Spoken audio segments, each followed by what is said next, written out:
Hi there. If you receive this tape, then you are properly meant to listen to it. Here's what you need to do. Listen to all my words carefully and give this tape to the next person. I'm a feminist. Yes, you heard me. And if you are one too, you're in the right place because today we are going to explore a very important feminist concept, the male gaze theory.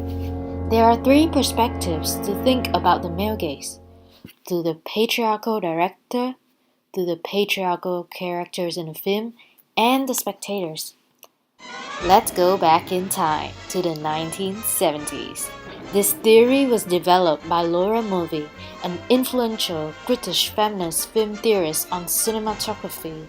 It illustrates an unconscious patriarchal society of men having power and dominance, while women are taken as pleasurable and sexual objects for men.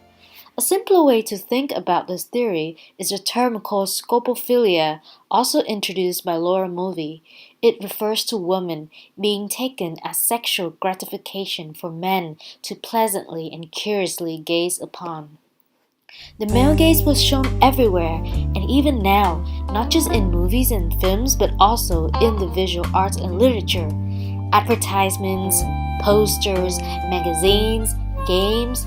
Teresa Lynch, a media communications researcher at Indiana University, gathered 571 female game characters in 1989 as part of her project to examine signs of hypersexualization. It included nudity, overly large breasts and hips, and unrealistically narrow waists.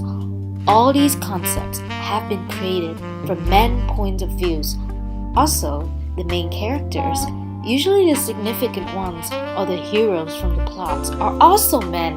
In many media representations, men are regarded as perfect, idealized, having superiority and aspiration for the spectators, while women have minor character roles, being regarded as inferior, submissive, and to be pleasantly possessed by the men. This can be related to narcissistic identification, when one gains pleasure by the image of oneself as being perfect and possessing power. I know, girls, all of these beep or beep, beep, beep. That's the magic of films and media.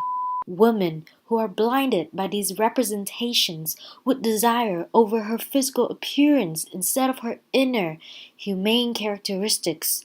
And I would like to quote this phrase from Laura Mulvey's essay called Visual Pleasure and Narrative Cinema. The man is free to fantasize and possess over the silent image of the woman. So now, you have heard about the flaws in cinema representations.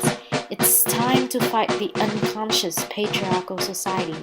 Please spread this tape around to educatedly inform others about this issue. Thank you. Have a great day.